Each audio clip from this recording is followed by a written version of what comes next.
We are jumping right into something that I think hits almost everyone. Yeah. That moment, usually right after the holidays when you get that massive annual bill, Oh, yeah. the property tax, the insurance renewal. Uh-huh. It just lands in your inbox like a financial cinder block and completely wrecks your monthly budget. It's the classic Achilles heel of personal finance, isn't it? The big infrequent expense. Because it doesn't happen every month. We push it out of our mind. Relenting it. Yeah, exactly. And then when it hits, it causes stress, instability, and far too often a really expensive overdraft. Right. So our mission today is to tackle that head on. We're going to give you a really clear 3-step calculation from our source material to manage these things. We're aiming for the ultimate goal here. Which is? 0 surprise, 0 overdraft. We want to turn those budget shocks into just boring, predictable routine. I love that. And it's all rooted in this philosophy of preparation. The sources have this great anonymous quote. It goes something like, "Those who do not plan for rare expenses pay for them twice. Twice. In money and in stress." And planning it completely eliminates that stress part. It's gone. That idea of paying for stress, I mean, that is so relatable. It's that frantic, where am I going to find this money feeling. That's what we want to get rid of. Now, for context, this whole process assumes you already know what you can save each month.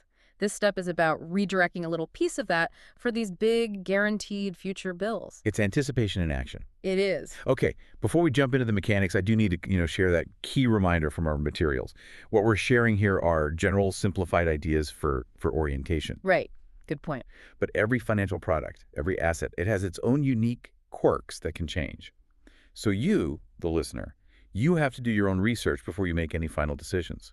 This is guidance, not gospel. A really critical distinction. Okay, so let's unpack this. Let's get straight to the math.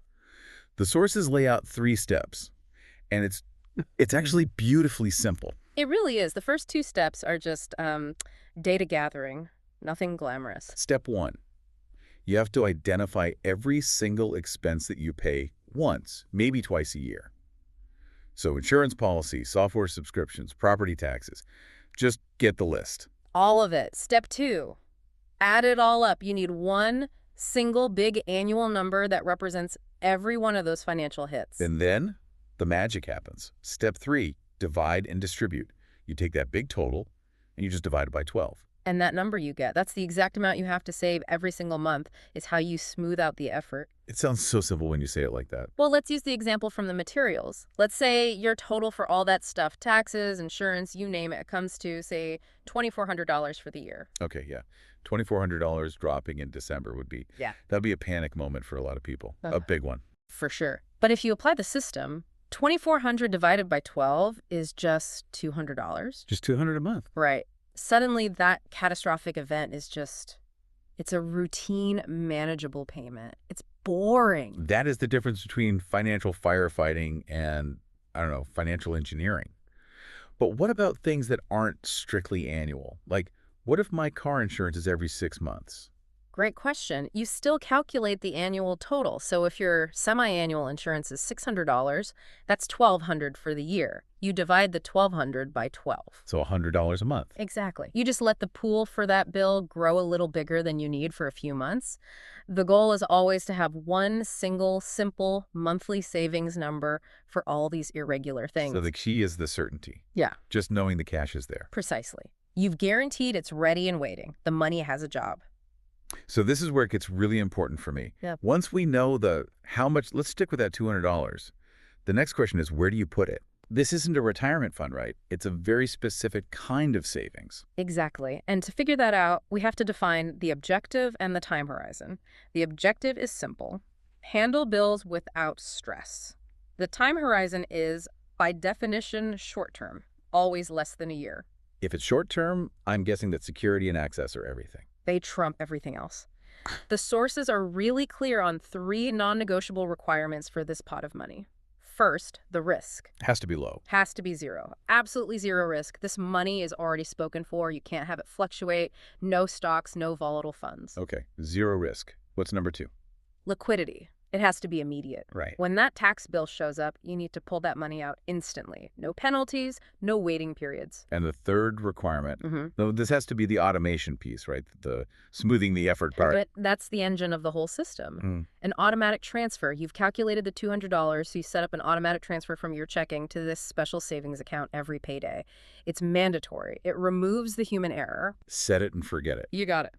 So if we're talking zero risk, immediate liquidity, and automatic transfers, we're basically just looking for a high-security holding tank, right? That's a perfect way to put it. We're looking for any account that functions like that. You know, a regulated savings account, maybe a high-yield savings account, as long as there are no penalties for withdrawal.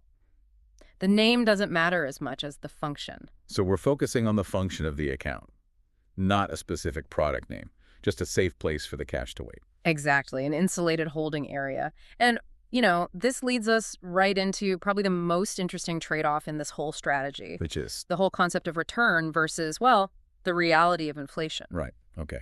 Because we've prioritized safety above all else, which means we're probably not earning much interest. We're sacrificing growth. The reality is, while the account is totally safe from market loss, the actual yield is probably going to be negative once you factor in inflation. Let's pause there because that's a huge point. If I know my money is losing purchasing power every single day, why would I accept that? Isn't that, financially irresponsible? That is the critical question. And the answer comes down to why we're saving this money in the first place. I mean, let's just define inflation simply. Go for it. It just means prices for things are going up.